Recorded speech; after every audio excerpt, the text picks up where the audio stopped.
Hey Guardians, Dylan here from the Destiny 2 team. We just wrapped our first developer livestream from the Edge of Fate, and we're here with a quick recap of what was shared. Eric kicked things off with an overview of Armor 3.0, highlighting new stats, updated tuning mods, and the build crafting potential of the refresh system. We want to make Armor more exciting and desirable, and then we want to rework the stats and give you further depth of build crafting in your Armor rules. All of our stats now, instead of going to 100, they go to 200. So once you go above 100, you get an additional benefit. We're increasing things like damage, things like survivability. We actually have 3 new exotics coming with the Edge of Fate. We're going to start with the Warlock exotic. What this does is after your Hellion fires, the projectile is going to shatter into a bunch of submunitions that will like seek nearby units and scorch them. So the Hunter exotic is Morai, which is a strand-themed exotic that's about your threaded spike and tangles, where you can basically like yo-yo a tangle from out in the field back in your hand and then throw it again. Let's go on to Titans. So this one, thematically, you're a Forge Master. I want to be able to pull my hammer back to me after I throw it. You get a fire sprite, you pick it up, then you get a buff that lets you pull the hammer back to you, and if you pull the hammer back with good timing, it'll explode into like solar shrapnel. With your exotics, there are going to be gear bonuses that you can build on top of. When a new armor set drops, if you have 2 or more pieces from that armor set, you will get an additional perk. If you have 4 or more pieces from that armor set, you will get another perk on top of that.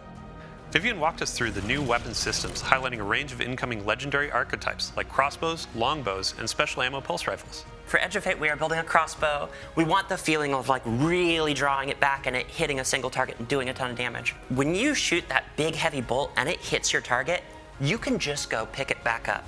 So this thing theoretically is a heavy weapon with unlimited ammo. We have some new weapon frames coming to the game. Let's start with a hand cannon. We have the spread shot hand cannon. It's like a big, chunky, beefy hand cannon that fires shotgun pellets. We made a longbow. It has intrinsic overpenetration, so if you line up a bunch of thrall, it'll just go straight through all of them with one shot. Now we have a rocket-assisted frame pulse rifle. It's a little more ammo hungry than the sidearms. It got a bit more range and it hits a bit harder, so it kind of fits in between like a fusion rifle and a sniper rifle.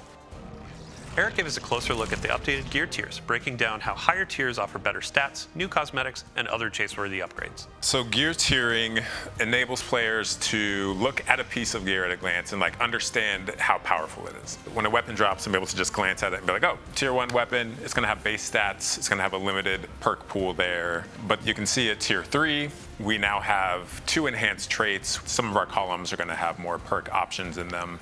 And then tier 5, look at the options here.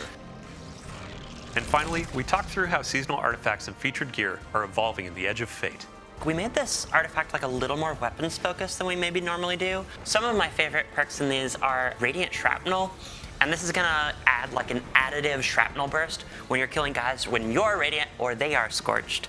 Tangled Web also is a favorite of mine, and this is gonna suspend everyone when you generate a tangle via combat on creation, and it leads to a very fun situation where you can just kind of walk up and take it, and you're like, thank you guys, I'll be back. Thanks for tuning in, Guardians. For more details, check out the full live stream and the Twid. Then join us back here on July 1st as we talk through more updates coming with the launch of the Edge of Fate.